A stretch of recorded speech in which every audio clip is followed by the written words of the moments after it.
এইবার হচ্ছে ইন্টারেস্টিং কথা, এই তুমি এখান থেকে কাটলে একটা পিস খাওয়ালে ডালিকে, খাইয়ে আরেকটা পিস তুলে এখান থেকে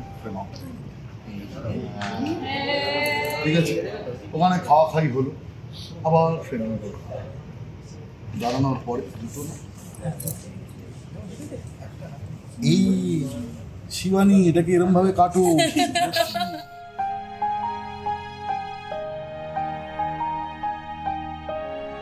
একটু সুবুর করো লালন, সুবুর করো লালন, একটু পরে জানতে পারবে কোথায় এবং কেন তোমাকে এখানে চোখ বেঁধে আনা হচ্ছে।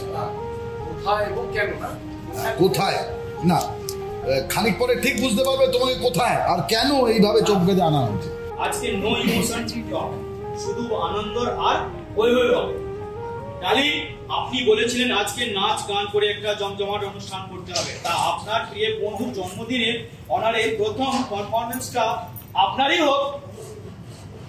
অমিতা স্যার বলছে হোক হোক হোক হোক হোক, একদম হোক, লেটস গো। Come on.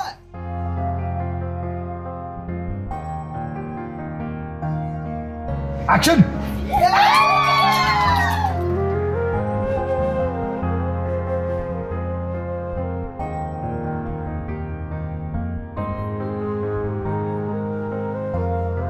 আজকে দিনে তুমি মুখ শুকনো করে বসে থাকবে সেটা তো হতে পারে না। বন্ধুর জন্মদিনে তার মুখে হাসি ফোটানোটা তো আমার দায়িত্ব, তাই না?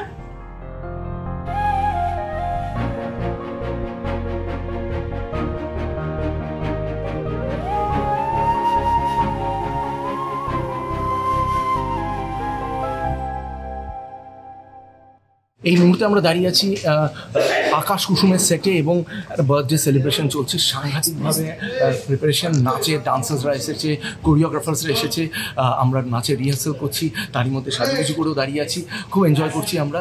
আশা করি এই এপিসোডটা আপনারাও এনজয় করবেন, কারণ একই সাথে রক্তিম, ডালি আর লালন তিনজনকে একসাথে দেখতে পারবেন একই ফ্রেমে, একই স্ক্রিনে। আই থিঙ্ক প্রেম জমে একেবারে ক্ষীর হয়ে গেছে, দুদিকে টানা পড়ে নে। ডালি এবারে কী করবে? ডালি কি লালনকে সিলেক্ট করবে, না রক্তিমের কাছে ফিরে যাবে? রক্তিম কি তার স্ত্রীকে পাবে, নাকি সে হারিয়ে ফেলবে তার স্ত্রীকে? এই একটা সম্পর্কের জটিল সমীকরণ আমাদের এই সিরিয়ালে চলছে। So let's wait and watch, কি হয় না হয় দেখা যাক। কিন্তু রাত 9টার সময় কিন্তু আপনাদের সাথে আমার অ্যাপয়েন্টমেন্ট রইল। রক্তিম ওখান থেকে বলছে, তাহলে লালন কেমন চমকে দিলাম বলো? বাট বুঝলে তো যে আমি কিন্তু ভিলেন নয়, ভালো বন্ধুও হতে পারি। বুঝেছি বুঝেছি রক্তিম বাবু। না দাদা, একটু অপ্রস্তুত হয়।